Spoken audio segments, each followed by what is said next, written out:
So this, folks, is what victory looks like right here. So this is a 5.4 exhaust manifold stud that broke off below flush, and I'll walk through how we got her out. So the first thing I did was got the manifold out, which was very pleasant. A bit of time with the torch and heat and try and heat and try. There was two studs broken off. One stuck out about 1/8 of an inch, 1/4 inch. The other one was flush by about 1/8, or below by 1/8. So that was this one here. There's no space in here to drill. Like, you know, I've tried angle drills and stuff. There's just no way to get at it without getting medieval on it. But I got the motor mount out of the way. That made a lot of help getting the manifold out.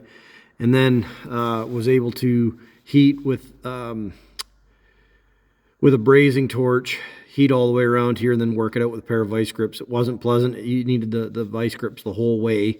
So it took probably about a half an hour to get that one out. Then we moved over to this one, which we saved for last. And the way we got it out was I went in there with the TIG welder.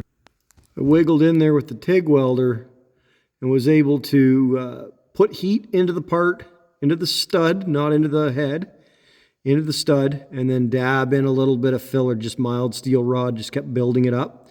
The beauty of TIG, if you can do this with a MIG, but it's really, really hard to get penetration, because the only way you put heat in is you have to put material in at the same time, where you can roll in the pedal, pour a bunch of heat in when it's just about to turn completely liquid. You roll out, hold your arc there just light, and then roll into it again, keep pulsing, and what you're trying to do is work that heat down the stud. And like I said, I built it up and built it up, built it up. Then once I had it built up well beyond flush, I probably built out nearly a half an inch of material. I then took a 5/16 nut and I sandblasted it to get all of the zinc coating off, because it's really toxic when you burn that stuff with the welder, and it also causes a shitty weld, and you want the best weld you can in the trickiest of positions. I'd also cleaned this. I got in with a blowgun and actually was able to kind of work a scratch tool to like clean the face of that up, get all the rust off, so we're going right at steel.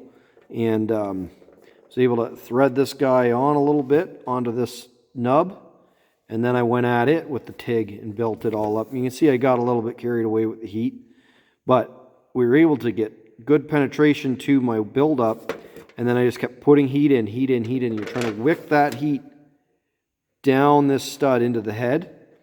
Then I let it cool. This thing was red hot.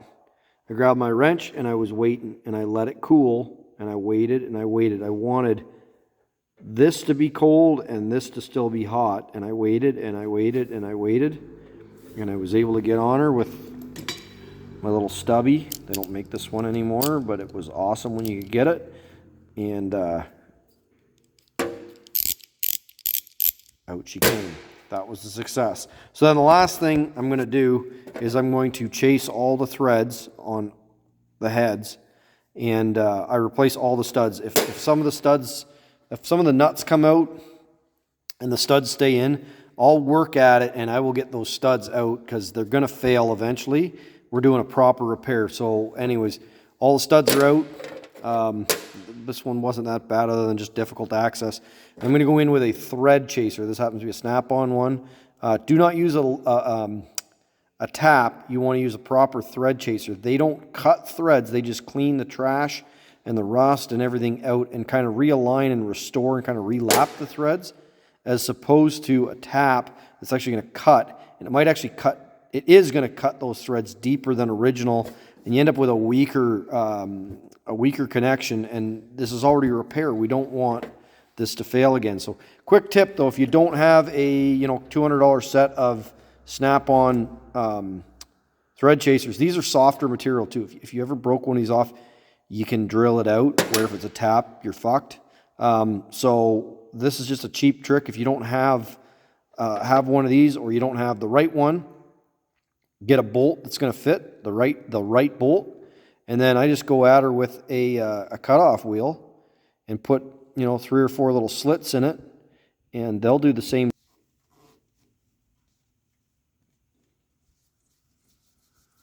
So I'm going to thread this guy in. It's getting a little tight because, again, there's trash in those threads. I'm going to thread it all the way in.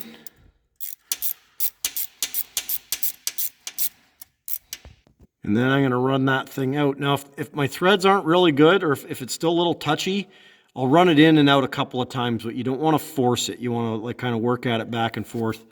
And I get this thing to focus.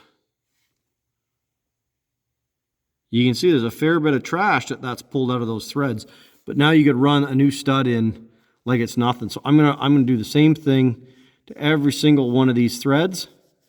And then I'm going to put new studs in. We're going to clean the surfaces up a little bit. We'll put a brand new manifold in. As a policy, I will never reuse an exhaust manifold. The labor is just such a killer. The time and energy you put into a job like this. Don't waste your time for a couple $100. Throw a new manifold in, and hopefully you don't have to do it again. We're also going to anti-seize like the shit out of everything, so that if we do ever have to do it again, you know, it'll be better. It's still going to suck, but it won't suck as bad as the first time. So anyways, thanks a lot for watching. You know, a couple basic tools. You got to get a TIG welder. Get one of these, learn how to use it. It changes your entire world. Getting broken bolts out with a TIG, there's just nothing quite like it. And, you know, you can see what this allowed me to do. You're not going to do that with a MIG. That was a first try. First try with the TIG, right? You might get it with the MIG after try and try and try. But, yeah, anyways, thanks for watching Fully Tech Mechanical.